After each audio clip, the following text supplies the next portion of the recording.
Hello, this is Baron von Richthofen, and I'm going to give you a mini Akali guide based on a game I was playing earlier. As we take a look at a rune page, this is one rune page I might use for Akali sometimes, and it's going to have attack damage on reds.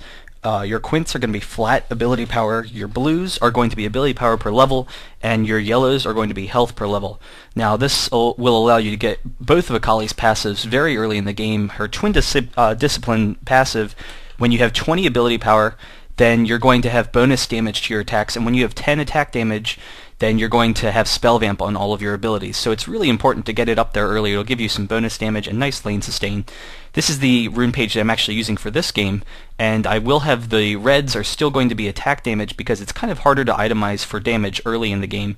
But then I'm going to have yellows as armor and blues as magic resist, while my quints are armor pen. And the main reason for the armor magic resist is so you have a little bit easier time in lane, give you that defensive capabilities. They're both flat for magic resistant armor, so you are a little bit stronger early.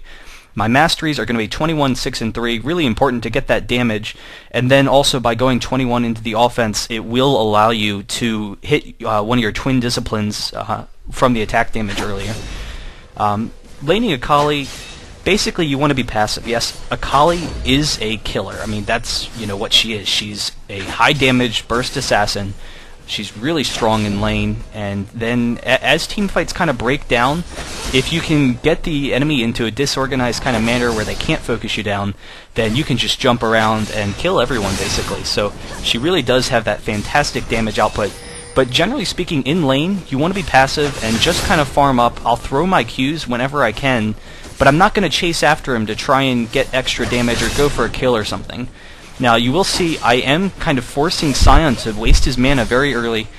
He's been a little bit careless with his stuns and not really using them to their fullest, but I'll just keep peppering him with nukes and get him to keep wasting his mana.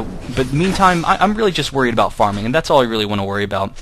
Now, you will see I am getting ganked, but Akali, she does have that Shroud, which gives her the invisibility, which allows her to get out of ganks very easily. I am going to sit here for a second because Sion is going to push back into me. Now, Sion as a champion, there was a time when he was, arguably the strongest laner in the game. He's still pretty strong, but what I'm going to do as Akali is, whenever he's going to prop his shield, I can use my Q, my Mark of the Assassin, and just, break his shield immediately, and then I'm dealing damage to him. He's just wasting his mana, not really accomplishing anything. But I really don't want to be too aggressive or let him get any damage on me. I want to be just peppering him with the harass, but if I'm too aggressive, then he'll get a stun, he'll get a shield pop on me, and very quickly I could be low health and not in the best situation in this lane. Now, as I go through the abilities, the Shroud is really just a fantastic ability. All of her abilities are really nice, but the Shroud, not only does it give you invisibility, it also slows your opponent, and it also gives you bonus armor and magic resist. So if I know that Sion's going to get up on me and throw his stun on me, I'm going to want a Shroud so that 1, I take less damage, and then 2, he's not going to be able to pepper me with attacks while I'm stunned. So really just minimizing damage, and that's what laning's all about. It's about minimizing damage to yourself while getting damage out in your opponent. Here I'm going to kind of bait him in. I figure if I Shroud, he's going to think that I'm trying to get in to attack him and try and shield me. So Akali comes in, throws off the ultimate, we almost get the kill. Unfortunately, he does get out, but you don't really need to, go diving for kills. I wouldn't have been able to get him anyway.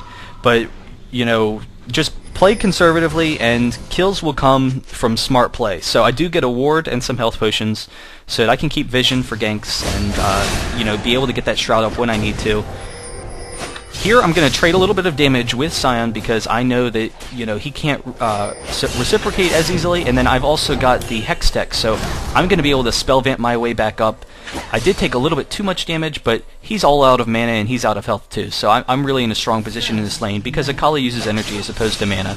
So again, I'm just going to focus on farming, pepper him with some damage, and just try and not take too much damage from him. And with that shield, he is going to naturally push the lane, and I can farm under tower pretty easily. Akali does have some nice damage output. As far as leveling abilities is concerned, you will want to get your Q, your Mark of the Assassin, maxed up first. It has fantastic damage. It does damage once when you throw the ability, and then also when you attack, as everyone knows. So, it's really going to deal a lot, and I can pop his shield very easily by just throwing the Q, jumping on him, and attacking him. And so I will want to do that like as he ever comes close, so that he can't use his shield on me, and he can't use it to blow up the creeps, unless I want him to push, in which case I will let him blow up the creeps. His E ability, I will level it second, because it does give you a little bit bonus damage, but generally speaking, you don't want to use it unless you're really going in for a kill and you need that little bit of extra burst. It helps with farming, and it does give you a little bit of extra burst, so I will use it to pop his shield a lot. But generally speaking, his E ability, the damage output from his Q is so strong, and the fact that it also restores energy when you attack the opponent. So I will want to keep up as much energy as possible to be able to spam my Q, my ultimate, and my smoke screen, so that I don't have to be wasting that kind of energy with my E ability. And once you see he's coming in, and I'm just going to keep on popping his shield. I can Q, blink into him, and attack, and very quickly deal a lot of burst damage, and just wasting through his mana and his health slowly. I'm not going to keep diving for kills. Again, they come in for a gank, but I can smoke screen and get out of there. I do want to flash away because there's the threat of Warwick ulting me and then Sion stunning me and getting that chain CC, especially considering that Gangplank had ulted me. But generally speaking, you don't want to be too aggressive in any lane. Your primary goal is to farm, do some damage to the opponent, but recognize, when you get the opportunities for kills, and you don't have to really force those opportunities. So I'm just going to let him push into me. I'm going to farm and just not let him farm. So this whole time he's, I'm farming pretty successfully, but he's not really accomplishing anything.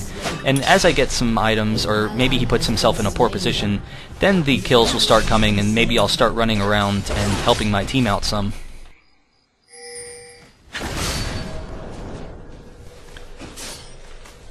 And I do have the spell vamp, so, really easily I can just pepper him with damage, because you don't have to worry about mana, and then just keep my health up, which is really what my goal is, until I can get that gunblade, and then I can really go for some aggressive kills once I have gunblade. So I don't really want to make any mistakes, take too much damage, and give him an advantage early that will then result in me having to play passively. I just want to be able to sit on the creeps. Here I know he's going to think I'm gone, going to use his spell shield, so I'm going to come in on him real aggressively. He does flash out, so once again, I didn't get a kill, but he has to leave the lane. I'm just farming, and I'll push it up to his tower, and his flash is down, so maybe I'll get a kill in a little bit, but since he's gone, I'm going to want to push up to the tower very quickly and then recall, so that I can buy the component for gunblade. I guess it's the cutlass, and he's going to lose creeps to the top. I did come mid because the lane was pushed up, so I knew that I could come and try and see if there was a fight going on, but then otherwise I'm going to go back to lane. I am taking a little bit too much damage here. I do want to burn his health and mana, but Trundle comes in for a gank, and we are able to pick up the kill. So finally that first kill, and this lane is really going to snowball from here. You did see I did take a little bit of damage. I wanted him to, burn his health and burn his mana, because I do have that regen that he does not, except with his ultimate. But, I took a little bit too much. I let him shield me to the face, and I've been trying to break his shield before he can ever use it. But it's okay. We got the kill, and I'm definitely in control of this lane. I'm up by 2 levels, close to 3 levels. Warwick's going to ult me, so I'm going to want to Shroud here, get out. The stun is up, so I'm going to flash away. But I should be pretty safe on this tower. But we see Sion flashes in, throws off the stun, and this is where that spell vamp comes in. You have great burst damage, down to 150 HP, but I can just burst them down and then spell vamp huge chunks of health.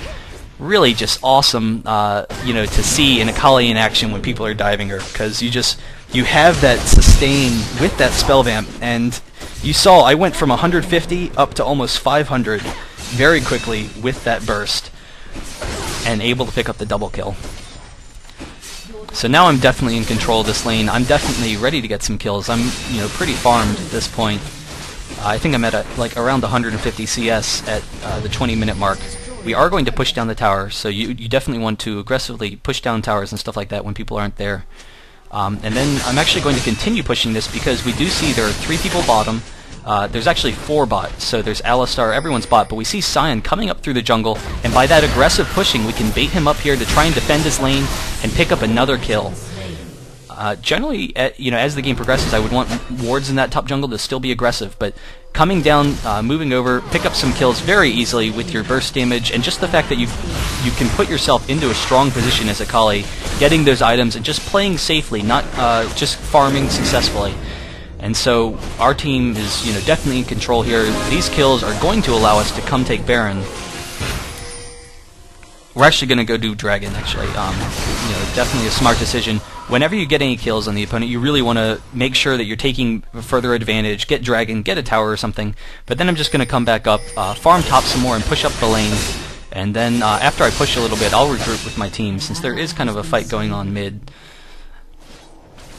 I am positioning to try and see if I can get in behind them, and here Caitlyn's trying to recall, so I was kind of chasing after him to try and see if they could turn into me and slow them down so that Caitlyn could get out. Unfortunately, she did die, and I wasn't able to get them.